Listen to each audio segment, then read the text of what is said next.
BYUSN more changes to the BYU men's basketball roster, but do the Cougars still need to add another piece to feel okay about going into the Big 12? And ESPN's Joe Lunardi has BYU as a bubble team 3 of the last 4 weeks. Are we buying that right now? Welcome to BYU Sports Nation, presented by the BYU Store, official outfitter of BYU fans everywhere. It is Wednesday, May 10th. I am Spencer Linton. He is bracketology historian Jarom Jordan. No, I'm not. But yeah, I did read Joe's book about bracketology, which was interesting. And he did mention the curious case of BYU and how it's no Sunday play throws a wrinkle into things, right? The point is, BYU just needs to put itself in a position where if it's not the automatic qualifier, which will be really tough in the Big 12, that it's a surefire team in there. And certainly BYU have the schedule to be able to do it. It's just, can BYU win enough games? And we will see this fall as BYU enters the Big 12. I don't know that when we signed up for the Big 12, we were asking for like that type of competition, but certainly in men's hoops, it's going to be unique. Give yourself some credit. At least a partial historian, courtesy of Joe Lunardi's book. Just because you read a book doesn't mean you know anything. Anyone can read a book. But on today's show, a men's basketball player enters the transfer portal, what it means for the roster makeup in men's hoops. Do the Cougars still need players? We'll talk to men's hoops assistant coach Kahil Fennell about that. What's left with the roster? Are they still going after guys, it would seem? And when we could see the non-conference schedule. Plus, Top 5 Tuesday features the top 5 transfers in men's hoops. Who's number one? And the women's soccer team stumbles onto a Cougar connection all the way in Croatia. But first, here are today's headlines. Beginning with BYU football, who has signed offensive lineman transfer Jake Eichhorn from Weber State. Redshirt sophomore. He has 3 years of eligibility remaining. Played 12 games last season for the Wildcats. That offensive line room for BYU just gets deeper with more guys that are capable. Jay Hill's like, just come down to BYU. Let's go. Multiple reports have BYU guard Tanner Toolson in the transfer portal. Toolson played in 6 games last season. He's the son of former Cougar legend and BYU TV broadcaster Andy Toolson. The transfer portal closes for men's basketball tomorrow. BYU baseball rallies to beat Utah 13-7. They take the season series. Who cares about that one game? What one game? Exactly. BYU scored 10 unanswered runs, 4 in the 8th inning, 6 in the 9th. How about that finish? Cole Gamble hit the game-tying home run at 7-7, and then it was just gangbusters after that. Dawson Hall, Jaron Hall's brother, 2 for 2 with a couple of runs, 3 runs batted in. BYU at Pacific tomorrow, 9 Eastern on BYU Radio. Feels like a must-sweep series for their postseason chances. Yeah, totally. Lisa May Mateo's in the final round of the San Antonio NCAA Regional. To advance, Mateo needs to be the top individual among non-advancing team participants. Right now for the day, she's 1 over through 8, 2 over in the tournament. So playing well, she's in the top 10 overall in the regional, tied for 8th. Unfortunately, Cameron Carrion of UTSA is through 8 today. She's even, but she's 6 under, leading the tournament by 3 strokes. So certainly Mateo will have a lot of score to make up there, but she's playing pretty well at this tournament, so best of luck here in round 3 today. She's had an incredible career. BYU women's lacrosse, the 6th seed in their WCLA National Championship tournament, beat the 11th seed Texas 12-8, so they move on through the bracket. They take on Pittsburgh today at 2 Eastern. Good luck to the women. And then, of course, 12-seeded men's lacrosse lost 12-10 last night to 4-seed Chapman in the MCLA quarterfinals. Congrats to the Cougars on a great season. And the Michigan Panthers of the United States Football League have signed former BYU safety Kai Nakua. It's been a big few weeks for the Nakuas. 2021, Nakua played with the Jets, 3 games, had 4 total tackles. Now he's taking his talents and earning some money in the USFL. That's awesome. And a final headline with women's soccer. The Cougars in Croatia going to take on ZNK Dynamo Zagreb in Zagreb, Croatia at a 25,000-seat stadium. Of course, home of one of the powers in Croatian soccer, Dynamo Zagreb. The Cougars about to start as we speak. Starting lineups out. If you want the latest info, Greg Wrubell is with the team and has been tweeting information. We'll keep you updated on that one later. All right, let's go. 25,000-seat stadium. Very cool. All rise and shout. It is time for What's Trending. Robinson's long way outside it goes. Robinson slams it in. It's Hall comes away with it, drives in, and scores the bucket. Johnson open 3. Good. Drive the freshman to win it. Got it! What's trending, presented by Tim Daly Ford, part of the Tim Daly Auto Group, serving Utah since 1968. Multiple reports have surfaced that BYU guard Tanner Toolson has entered the transfer portal. We brought it up in headlines. That means BYU's roster total now has exactly 13 scholarship players, which there are 13 scholarships available. So, Jarom, what do you make of this news with Tanner Toolson moving out and BYU's current roster as we think they're still looking in the portal? What else has to happen at this point? Yeah, always a bummer to lose a legacy kid like Tanner. Good dude, back from a mission, kind of got hurt last year, was buried in the lineup, and he'll seek another opportunity elsewhere after playing in 6 games. He was hoping to get last year back. Perhaps he still will. Best of luck to Tanner Toolson. He may have a 4th year if he gets the year back. We'll see. As for the roster, we said, hey, they're over one. They're over one. Now they're at the right number, right? 13. That doesn't mean they're not going to go get somebody either.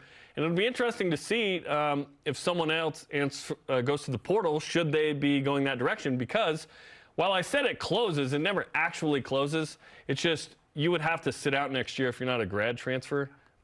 There's a certain timing associated with when you enter the portal. You can always exit the portal. Yes, just do so with penalties. And you can always enter the portal, but you might have to sit out. So that day is tomorrow, Friday, by the way, for women's hoops. So BYU's got 2 point guards, 8 wings, and 3 bigs. So 10 of the 13 are backcourt players. I think that number's too high, Spence. I think the ideal ratio would be 8 backcourt, 5 frontcourt. I don't think BYU is going to get to 5 frontcourt this year.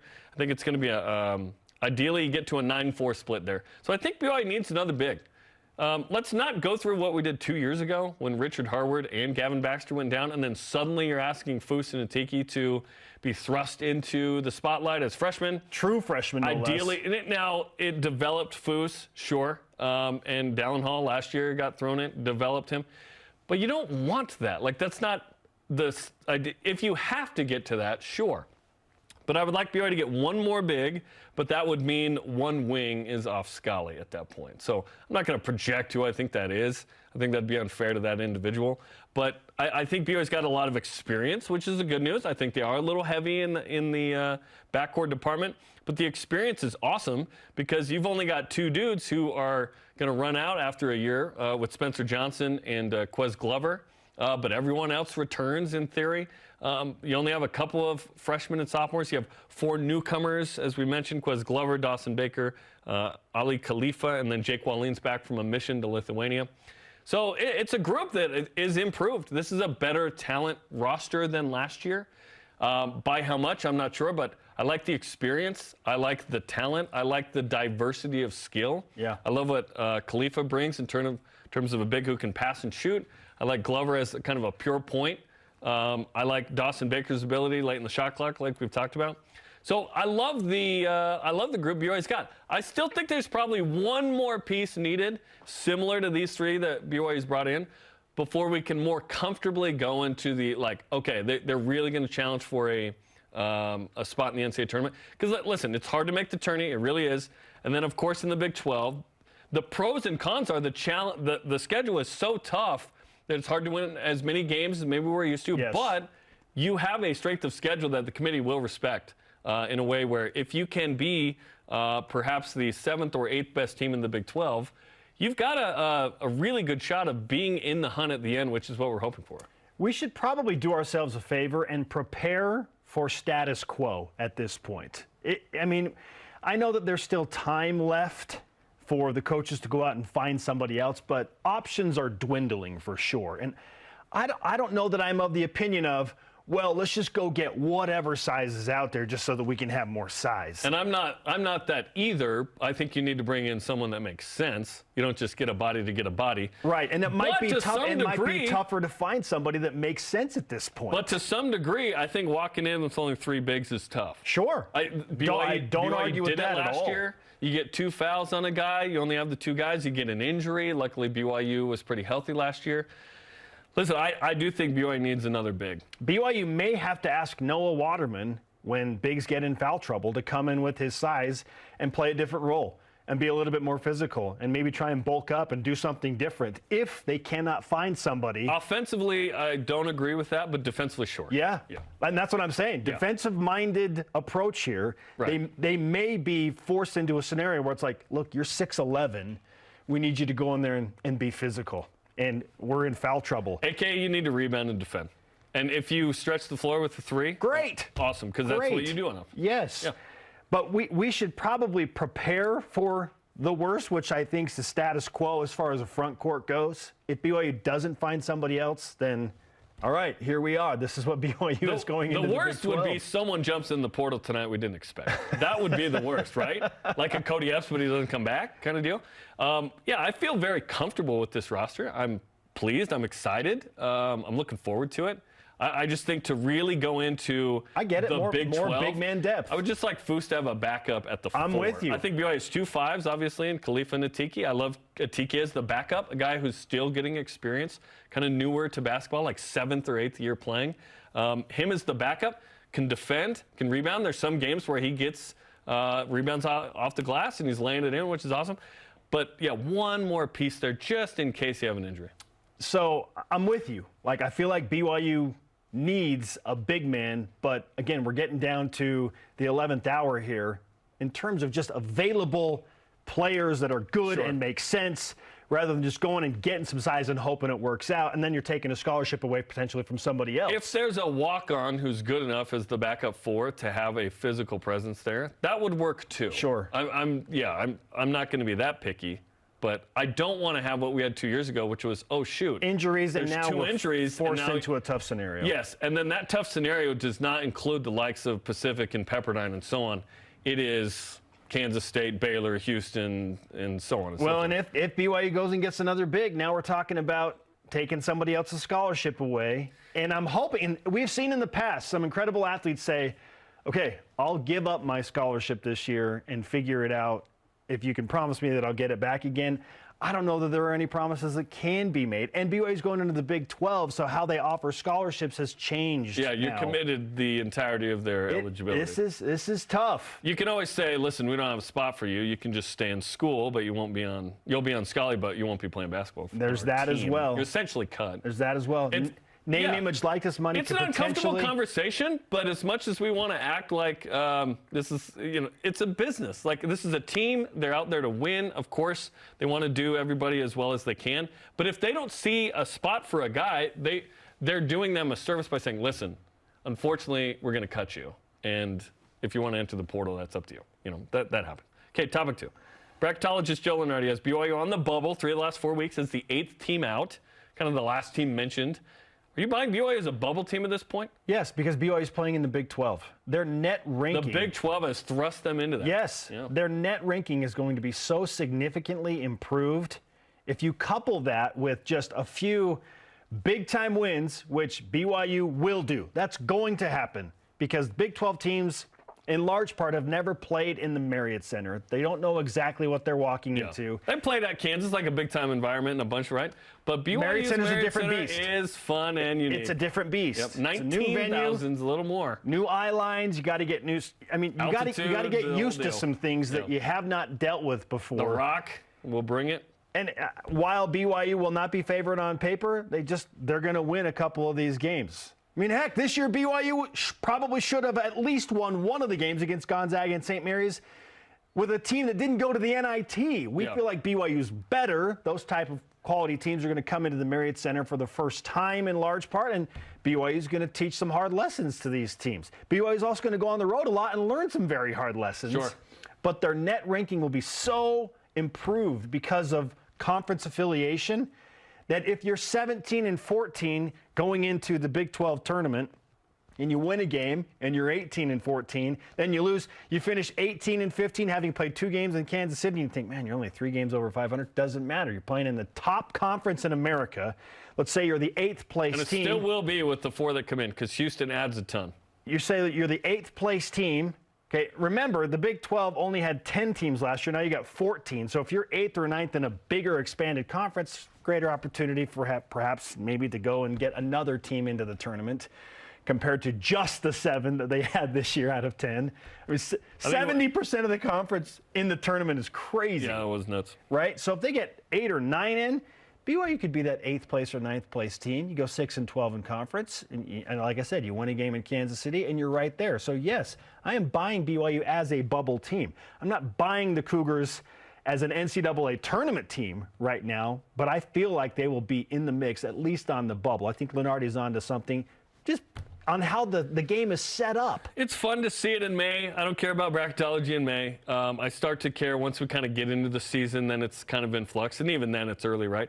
But I am excited about the prospect of what this group can become because, yes, they did not make the NIT last year, but we had a similar renaissance in 18-19 with the team that didn't make the NIT, and the next year they were going to be a 6th seed before COVID hit. And it was development internally of the existing players. It was the addition of some portal pieces, notably Jake Toulson. It was people who felt like they had something to prove. And I think BYU has a team that is hungry and feels like it has something to prove. And for the first time in BYU history, is not going to fight we have to win this game on the road. We're always supposed to win it. There may not be a game that BYU is favored in on the road in league. Like all of the wins will be beneficial every single time. There were detrimental wins in the past sometime where BYU didn't win by enough maybe on the road. You know what I mean? To the committee against a bad team in, say, the WCC. BYU will never have that kind of loss again. They will only have beneficial wins. And it's, can you win enough? That is the question for BYU in the Big 12. I'm excited to see this group together. I think BYU has increased the talent. I think they're hungry, and now they have an opportunity. That is a good recipe. Jim, the last place team in the Big 12 last year was Oklahoma. They went 15-17. Their net ranking was 70. Okay? They're the last place team. BYU should be a top 50 net team. Texas Tech walking into Selection Sunday was the second worst team, 16-16. They were 62. And then Oklahoma State was the 8th best team. And they were the first team out of the tournament, by the way. They were 42 in the net rankings at 20-16. Yeah, so they did not make the tournament. They were on the bubble, and that's what we're talking about. It does scare me that they had 20 wins and didn't get in. But depends what those wins are, right? Absolutely, it does. All right. Nevada had a better record against, like, top 50 teams. Well, yeah, it was like a weird Didn't work out well for Nevada once they got to the first 4. Our question of the day, they did get in. We'd take BYU getting into the first 4 right now. Absolutely we would. Yeah. Oklahoma State would have taken it as well. Yes. Are you buying BYU basketball as a bubble team at this point? At Y4Life on Twitter answers, hard to say. BYU finished 5th in the West Coast Conference. 5th. What? Let's wait and see how things come together. Well, are you assuming the same team shows up next year? I am not. It's a very different team. It's a different group. You got 4 newcomers. You got, again, a team that has different pieces coming in that will add to this. And it's a team that suddenly got old. This team is not a young group that's saying, hey, return missionaries really carry us in some way, right? That is not the case with this group. Hashtag BYUSN on Twitter, Facebook, and Instagram to answer, are you buying BYU men's basketball as an NCAA tournament bubble team? What we really should ask is, do you like bracketology in May? Baseball heads to Stockton for a final time to play the Tigers starting Thursday, 9 Eastern on the BYU radio app in a must-have series to try and make the WCC tournament. Joining us next, speaking of men's basketball, one of our favorites, assistant coach Kahil Fennell. Yeah. He's been busy working the transfer portal. BYU's cooking. They're on the up and up. What does he think of the recent additions? We'll ask him next on BYU Sports Nation. This portion of BYU Sports Nation is presented by the Tim Daly Auto Group, serving Utah since 1968. Does your dream of home ownership feel impossible? At Mountain America, we want to remind you the dream is alive. We are here to craft a personalized mortgage loan based on your needs. You can live your dream. And now, for a limited time, receive a free appraisal. Our one-on-one guidance and quick application process will bring your dream to life. Reach out to a Mountain America mortgage expert today. And BYU made such a difference in our lives, I think really helped mold us as to who we are. And so when we had that opportunity and came back to Boise and found out there was an active chapter, we thought, okay, that's something that I can really get behind and get involved in. We want to to promote the BYU experience all over the region. We want people who leave BYU to still stay connected.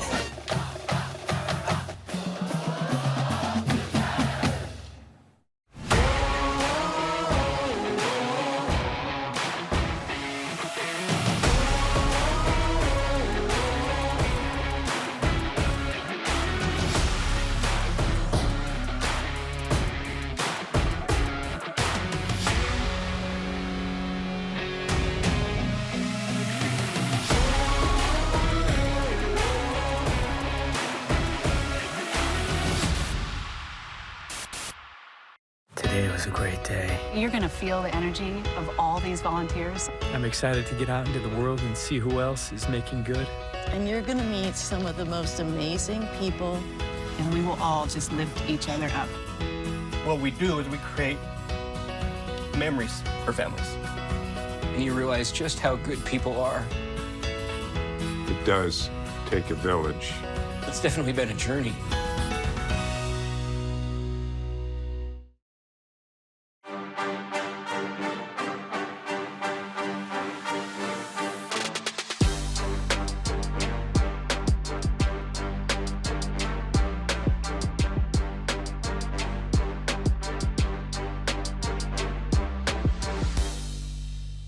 We are live in Studio B with your day-to-day BYU Sports play-by-play. We call it BYU Sports Nation. I'm Spencer Linton, teamed up with Jarom Jordan.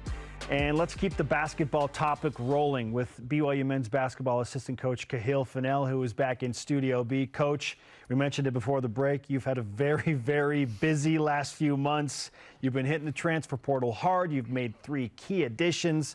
How would you explain the last 2 months of your life as an assistant coach working in the transfer portal life as currently constituted? It's a lot. I think you said it really well. It's been a hectic few weeks here. We got a little bit of a late start, but once we did, we really had to dive into it with 2 feet and make the biggest splash that we could, right? So I'm really, really excited about these 3 guys we have bringing in. You mentioned them earlier, Ali Khalifa, Dawson Baker, and Quez Glover. I mean, they're really talented. They increase our talent level as a team, and individually, I think there's some maturity there. There's some mental toughness there. I think they're going to add a lot to our group, really across the board. So I'm really excited about them. Those 3 each bring something that no individual had on the previous team, which is a nice addition. Like, okay, Ali Khalifa is a big who can really pass and shoot it. That was unique, right? Dawson Baker, a guy who wants the ball at the end of the shot clock, gets to the free throw line. That was more unique as well. And then Quez Glover, a guy who really quick off the dribble. Was that a specific thing you wanted, or like, okay, we need certain skill sets, or was like, we see this guy, he's interested, and we can fit him into what we do? No, I think it's more of the former, right? I think Quez Glover was a perfect example. I mean, we really need somebody that can get to spots on the floor and create offense, manufacture shots for himself, manufacture shots for his teammates at that Big 12 level. He can get by people. You mentioned he's really, really quick. He can get by people, get to spots on the floor. He doesn't need a ton of action to free himself. And that's huge, whether it's end of shot clock, whether that's early offense and transition. Guys like that can manufacture offense on their own is super, super valuable, especially in the Big 12. Dawson Baker is an experienced guy. He's won a lot of games at UC Irvine. He's been really well coached by Russell Turner down there. And he just has this mental toughness and kind of innate self-confidence that really permeates every level of his game, right? Like taking tough shots, guarding good players, being physical and taking care of the basketball. Like those kind of things are a little bit different from what we have. And he blends some of the skill sets of a few of our guys, which we're really excited about. And then Ali Khalifa, like you mentioned, there's not a lot of guys like him in the country, truly. He's unique. Yeah, he is. It's not just our roster where he's unique. So somebody that big, that's that skilled, that can pass the basketball and make shots is a pretty cool thing. So we're fired up about those guys. Coach, let's stay with the point guard position specifically. And you talked about how Quez can manipulate a defense and how valuable he will be on the floor, and not just creating shots for himself, but creating shots for others. But I have had a few people ask me, well, what does this mean for a guy like Dallin Hall, who was such an integral part of what BYU did last year and kind of burst onto the scene as a freshman? So how do you envision Quez and Dallin working together in the backcourt? Well, I think a cool thing about Quez being so different from everybody, it allows him to play with different people, right? It's not like you have to pigeonhole him with one partner in the backcourt. And as you've seen with Coach Pope in the past, whether it's Barcelo and T-John Lucas, I mean, he can play with 2 quasi-point guards. So we're not afraid of that at all. Those guys are very, very different. Dallin's a big, strong, physical guard. Quez is more of a jet, and I think the opportunity for them to play together is very real. So, but just like anything, I think the best guys are going to play, the best combinations are going to play, and whatever that looks like. If Quez is the guy to get us going offensively and to be the director of what we're doing on that end of the floor, then that's great. And if Dallin's that guy, then that's great too. But those guys have to earn their minutes, and they have to either show that they can blend together or show that they can dominate that position on their own. So all that remains to be seen. With Tanner Toolson in the portal, looks like you're 213 scholarships. 10 of those guys are backcourt players. Is 3 bigs enough to walk into the season with? I heard you guys talking about it earlier, so I guess I'll wade into this argument. I think it depends, right? I think it depends on how you view certain guys. Like Jackson Robinson's played a lot of 4 for us. He's so long, he's athletic, he's adding good weight. Noah Waterman ultimately is 6'11", right? So yes. I always say treat him like a 6'8" guy, though, in terms of how you sort of see his game. No, that's fair. I think that's fair, and I think. But you're okay with kind of a stretch 4 situation as the sort of second power forward in those combinations. Yeah, I think both those guys fill that role, that stretch 4 of guys that can create some mismatches at that position. And then Noah has added some good weight as well. I think you're going to see a different body and a different frame on him this season, which is exciting. And that's going to allow him to play maybe some 4 and 5, which is great. But then, with the versatility of Foose, with the defensive versatility of Atiki, I think we're looking at 3 guys that are quote unquote bigs, but I think they've changed their games a little bit, and I think they've added some different facets of what they can provide, where it makes them a little bit more versatile. So that allows you to spread those pieces out a little bit more. Gotcha. And you can create different mismatches, like you said. Yeah, exactly. That second unit. At this point, what is your approach with the remaining time in the transfer portal now that you are at 13 scholarship players for 13 positions?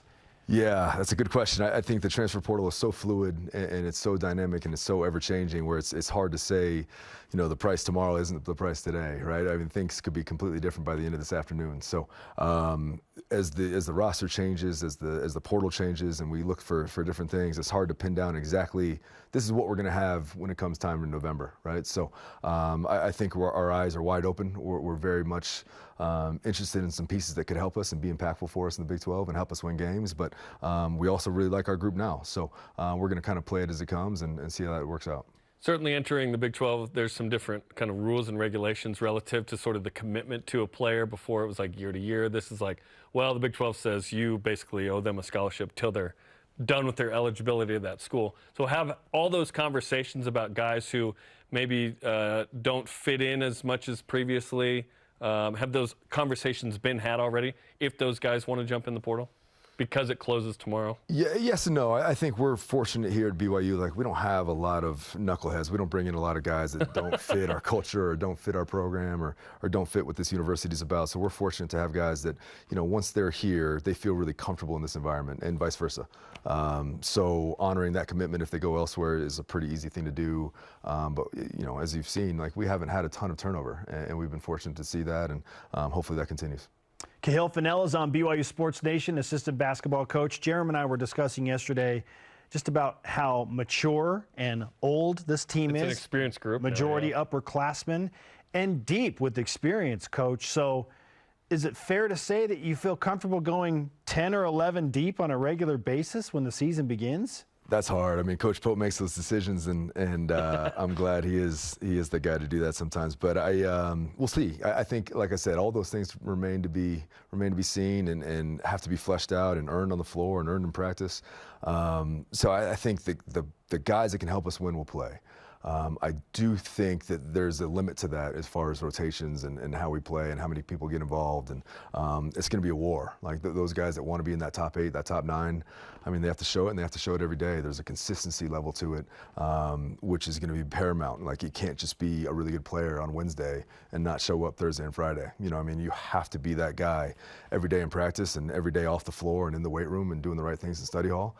And the guys that do that consistently are going to be the guys that play. So I'm not a massive fan of a rotation of 11 guys, but if that's what's best for us, I think that's what's going to happen. Listen, watching Mark Pope at Kentucky, it was like they'd roll that second 5 and they'd press. It's not that situation here, but they went like 10 deep, right, with Patino, which was crazy.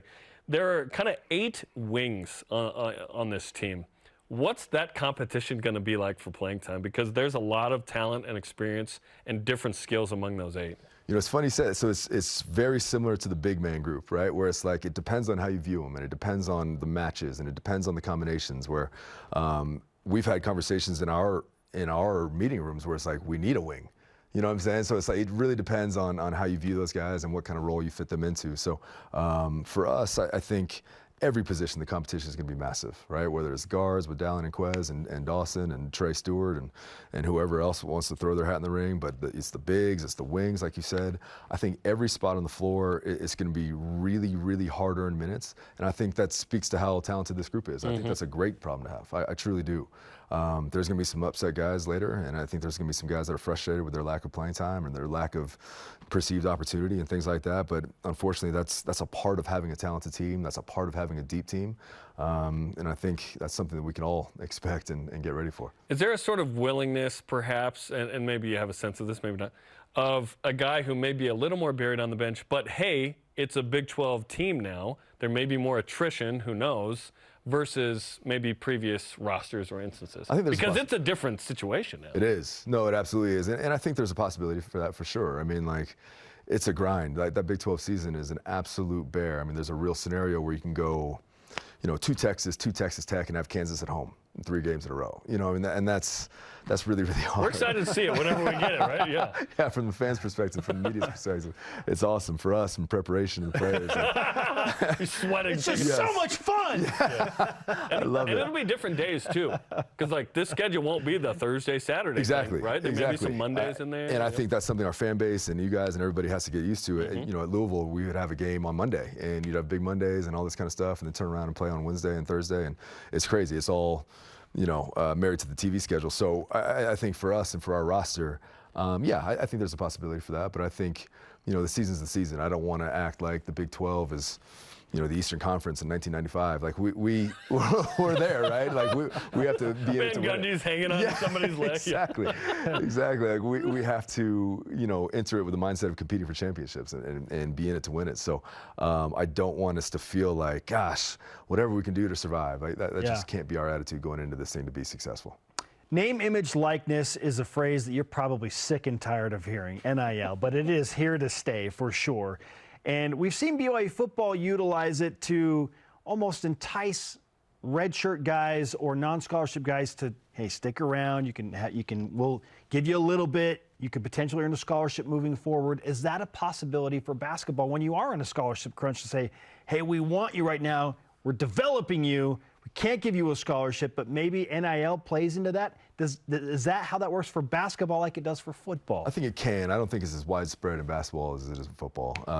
But, with 13 scholarships available, I mean, and to your point, a rotation of 9 or 10, I mean, there's only so much that can go around, right? And NIL, to your point, is very much a part of the vernacular now in college basketball, and it is what it is. And I think it's the programs and the coaches and the staffs that make it a priority, that make it work for them.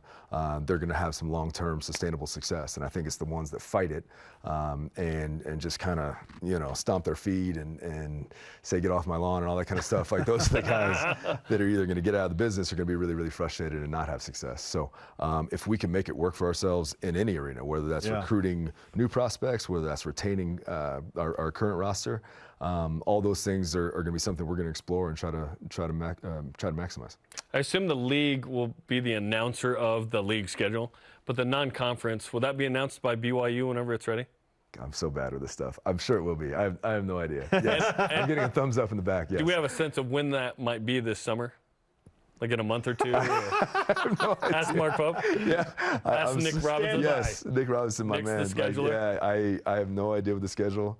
We show up, they tell me who my scout is, and we go to war. I don't know anything else. Hey, Nick Robinson, we're excited. We want the schedule, bro. Yeah, we're looking forward to it. We want the schedule. Hey, we probably buried the lead here as we finish up, Coach, but on a scale of 0 to -1 million, how much do you care about what we think about bracketology in May? I love it. Do you love it? Do you like bracketology in May? Like BYU getting mentioned by Lunardi? I don't at all. It means nothing to me.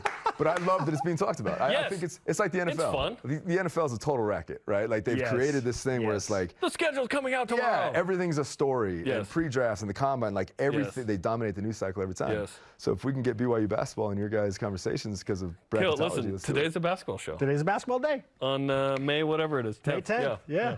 I love it. All right, and you're the highlighted guest. Let's go, man. B block, man.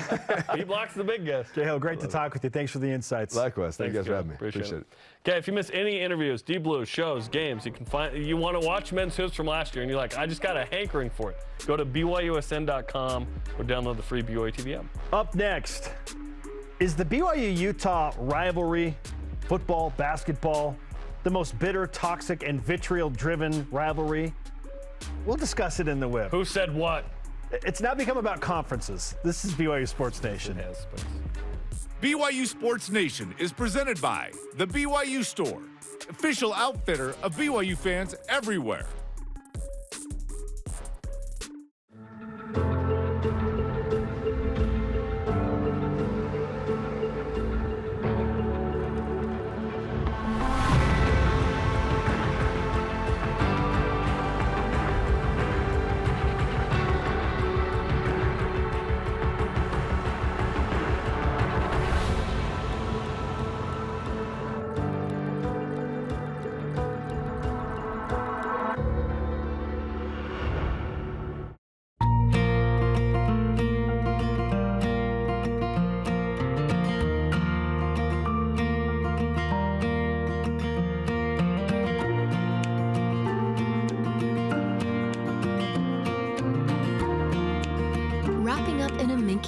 Luxurious blanket. Getting cozy with family and friends. A gift for everyone. Minky Couture, official luxury blanket of BYU Athletics. At BYU, we believe wholeheartedly in expanding joy. And that joy comes from learning and serving. Some of the best, most lasting learning happens when we serve, when we experience, when we connect in real, lasting ways. It's what we call inspiring learning. Learning that inspires us to create a better world, to do and be better. After all, light shared is the best kind of light. Mark? Some of my favorite moments are hearing from the family room, just a chorus of laughter. Twas your mother's. BYU TV has been an escape and a refuge for me. We forgot about random acts. We love that one. Today we wanted to do something nice for you. I see that change on him after that show. It just brightened everybody's day. I can do this. I want to live my life in a way that show showed me. Follow BYU Sports Nation on social media. That is Facebook, Twitter, Instagram, YouTube, and TikTok. Here's Jarom Jordan. I am Spencer Linton. Let's whip it. The Cougar whiparound presented by Maersk, your e-commerce logistics shipping partner. BYU football announced the signing of Weber State transfer offensive lineman Jake Eichhorn yesterday. Does the offensive line have the best depth of any position group? Yes. Tell me otherwise. Is there a different group that has more depth right now than the offensive line? I feel like they have 10 guys that have big game experience, albeit at different levels, but still guys with a lot of experience. Yeah, and the transfer portal for the offensive line was big time. They brought in a bunch of dudes. You look at Miley, Fitzgerald, Etienne, Lapuahu, Eichhorn. All have played a bunch of games. Yes. They know what they're doing. So, yeah, excited about that group. Certainly have a lot of big shoes to fill after last year's line, which I think might have been the best in BYU history. It was amazing. Yeah, I mean, I would love for another group to compete with the offensive line, specifically the wide receivers. Can you add a piece or two there? If they add another piece, debatably, relatively speaking, given that you only have like 3 on the field, not 5 at a time. Yeah. Now they're getting there. Mike Oresco, friend of the program, has been on the show multiple times. Commissioner of the American Athletic Conference, penned a 2,587-word open letter asking to absolve the Power 5 moniker, to which Brett McMurphy responded with a tweet. He's already doing it by calling the Big Ten and the SEC the Power 2, the ACC the Big 12 and the Pac-12 the Middle 3, and the other 5 conferences the Group of 5. Would you be okay if the Big 12 was part of the Middle 3? Yes, the Big 12 is playing for, the 3rd place. But no, now that we just got into a Power 5, we're sticking with Power 5. I'm sorry, Mike Oresco. They actually put P6 stickers on the American helmets the last 2 years. So they are all about kind of being involved there. Well, you lost a couple of teams there that were helping you in that Your case. 3 best. Yeah, so no, Power 5 it is. We just got in. We ain't changing the name of this club. Whatever. If Brett McMurphy wants to jokingly call BYU part of the middle three, I think it's hilarious. Fine. But the Power 5 moniker is not going anywhere. The middle three. Like, again, this is another agenda thing. Like, he's drawing attention to it. I understand it. Sure. But the P6 thing didn't work, and getting rid of Power 5 is also not going to work. P6 in basketball, you include the Big East. Andrew Marchand reported yesterday ESPN became a leading candidate to be the new home of the Pat McAfee show for the brand. This led to a tweet from Bearcat Matt that said, Pat is going to make more money than the Pac-12.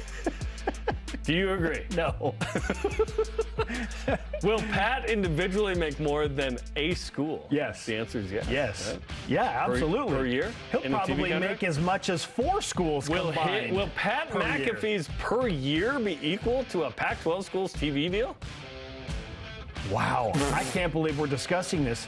Jarom, at this point, I just have kind of stopped caring about the Pac-12 media. I don't care about the Pac-12 We got so overwhelmed by it, and it was so saturated. Well, as it pertains to expansion with the Big 12, that's why we care.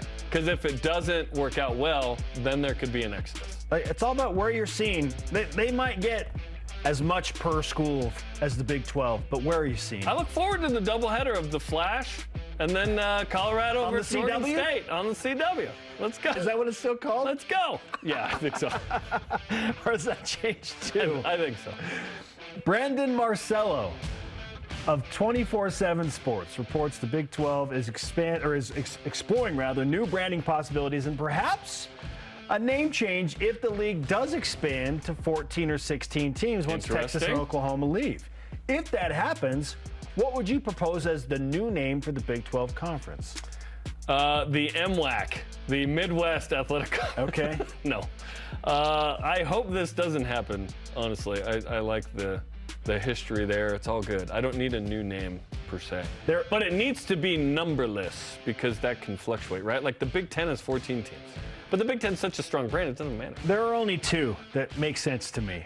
And it would require, because this is based on expansion, the Big 12 to go and get somebody on the West Coast, whether that's San Diego State, Gonzaga, or the United States of America Conference. It's the National Conference, which I think would be perfect because you are nationwide. So you're the National Conference or you're the United Conference. Let's go. But what if they aren't united in spirit, Spence? Then what? College Football Home tweeted. They're united in money for at least 4 years, I can tell you that. College Football Home tweeted that BYU Utah isn't close to the top rivalry in college football. Oklahoma State fan CalPoke_U on Twitter tweeted this response. Want to know how toxic this rivalry is? It made Big 12 Twitter and Pac-12 Twitter go to war with each other. That isn't the most bitter, toxic, and vitriolic rivalry. I don't know what is. Do you agree? It's not the most bitter rivalry in college football. Like, when there's a documentary made about some dude cutting down a beloved tree, like illegally Auburn poisoning and it? Illegally poisoning, yeah. Destroying that, like, that is bitter, toxic, and vitriolic. Yeah, BYU Utah is toxic for sure, but it's not the most. And Ohio State, Michigan, if you haven't experienced that game or been around it, come on, like that is up there with Alabama and Auburn. The unique angle of BYU Utah is that there's a religious involvement. That's what makes it unique. True. For me, it's top 5, top 6 in the country. It's top 1 in my heart. But yeah, nationally, yeah, it's unique among its peers because of the religious aspect. BYU football has posted a series of photos and videos, Jarom, of plays from last season's South Florida game, specifically asking the question, what's better, the picture or the shot, as in the camera video roll? Okay, so let's show you Puka Nakua's opening touchdown run on the first play from scrimmage. What do you like better, the picture or the shot? I'm waiting until it kind of runs in. Yeah, I'm going with the shot because it came right into camera. It wasn't the other side. It was right into camera. The Buccaneers pirate ship is in the background, so you know that they're in an NFL stadium, and it comes into view later. Like, I didn't even notice that the first time. I'm just staring at Puka. Then you see the big screen behind him. Yeah, Raymond James. For me, it's cool. Easily the shot. Okay, number 2, Chris Brooks with his long and first BYU rushing touchdown.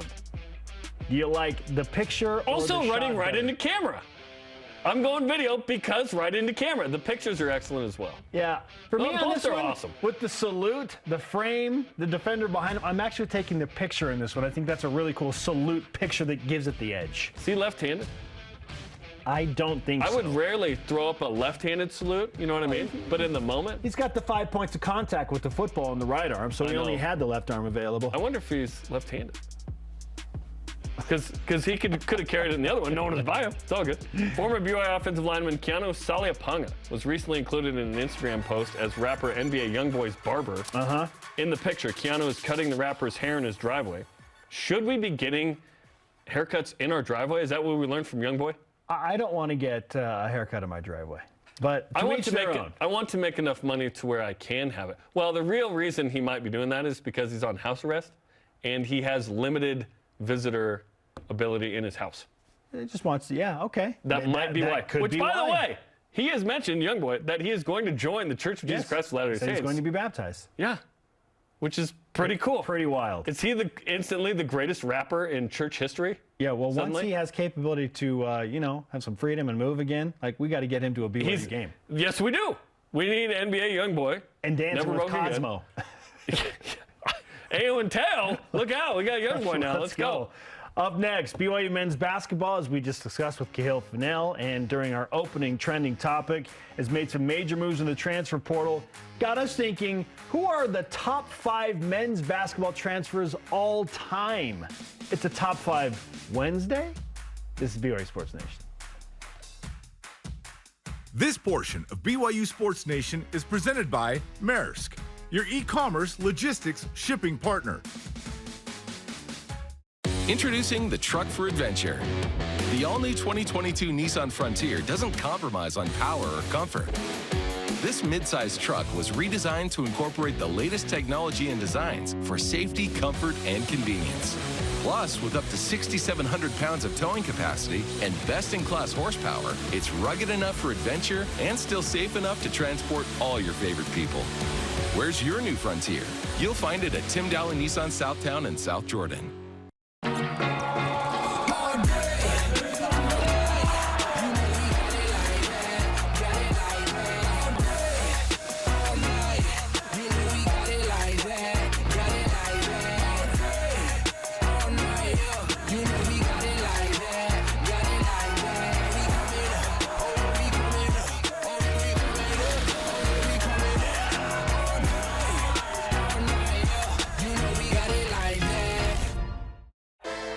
If you're looking to build your brand awareness and increase market share as BYU moves into the Big 12, this is the place, BYU Athletics.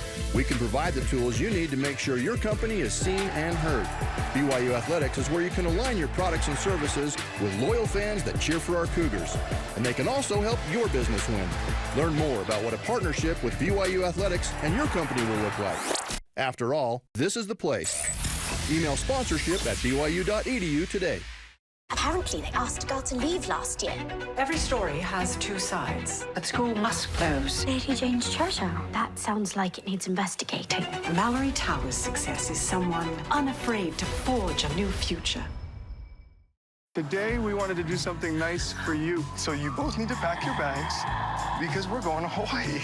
No! Are you serious? I never thought that this would happen.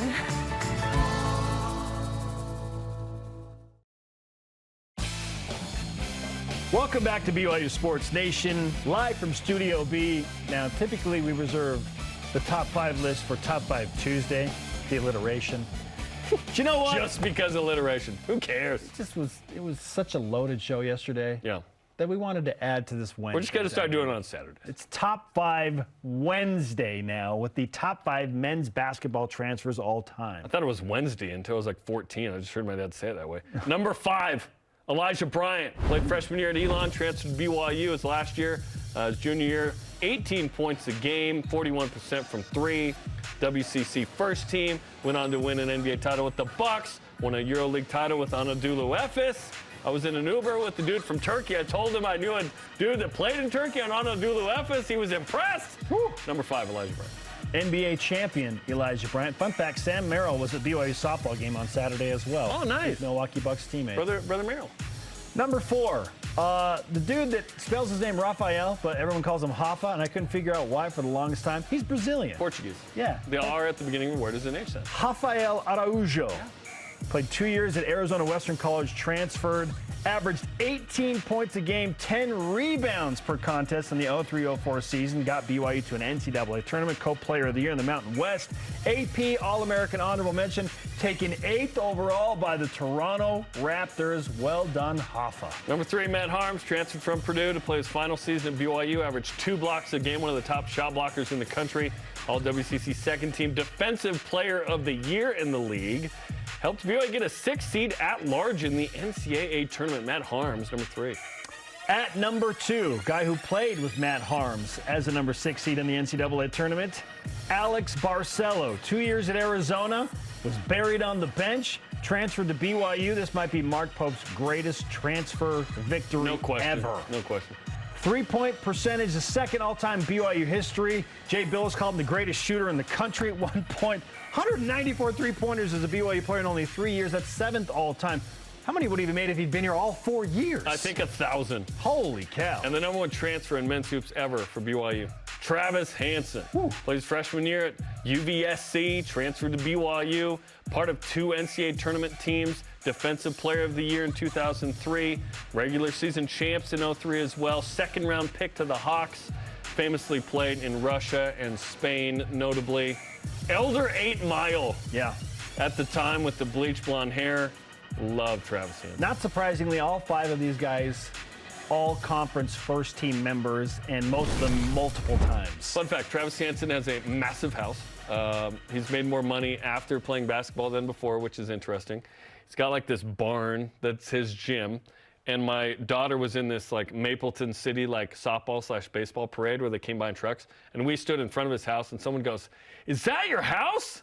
And it was Travis' house. I turned back and I go, "Yeah, yes it is." And indeed, things are going really well for me. I still haven't played in the gym. Travis has invited me. I need to just show up. Okay. Maybe tomorrow.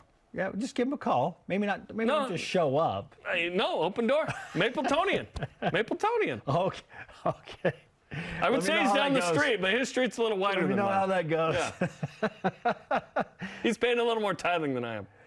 Who could we potentially add to this, like from the team right now, who could we potentially add onto this list at some point, do you think? Hopefully Ali Khalifa is like uniquely situated to just be this incredible player. Maybe it's Jackson Robinson. Jackson Robinson could be the guy. Yep. Like which of the transfers has the highest potential? Where we're like, dude, he was a second-round pick 2 years later. Yeah, who has a case to push out Elijah or Hoffa? You got to be great to push one of those guys out, right? Elijah or Hoffa. I know. You got to either be drafted high or win an NBA title. Who's going to be like, will BYU have like a 3rd-team all-conference guy this year? That would be awesome. Do they even do 3rd-team? First, second, honorable mention? Great question. I have no idea. Things we need to learn. Yeah. We're hoping for some honorable mention guys, maybe, because the league has a lot of NBA dudes. Yeah. They ain't the WCC anymore, guys. I saw the NBA Combine list, and I was like, wow, there are a lot of Big 12 players in there. Luckily, they're gone. Up next, today's Rise and Shout-Out goes to an absolute BYU legend. Listen, if he had transferred to BYU, he'd be number 1 on this list. Oh, yeah. He's a Hall of Famer. And a special location for this as well. This is BYU Sports Nation. BYU Sports Nation is presented by the BYU Store, official outfitter of BYU fans everywhere.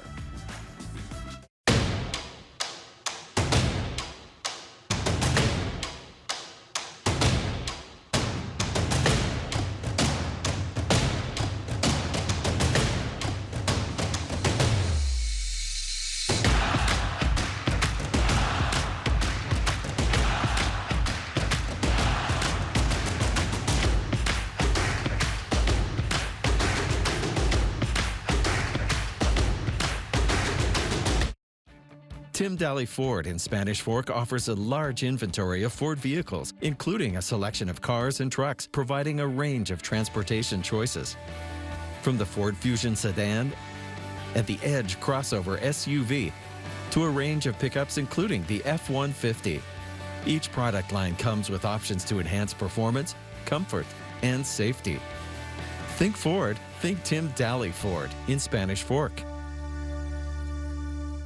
Mark, Some of my favorite moments are hearing from the family room, just a chorus of laughter. Twas your mother's. BYU TV has been an escape and a refuge for me. We forgot about random acts. We love that one. Today, we wanted to do something nice for you. I see that change in him after that show. It just brightened everybody's day. I can do this. I want to live my life in a way that that show showed me. He knows that he's different. He knows that things are hard for him. Taking the leg was how we could save her life. I think God put the animals in our path, and I think it is up to us to care for them. It's like dream come true kind of stuff. Good job, buddy. You've completed her life. He loves it so much. There are happy endings to tragic situations.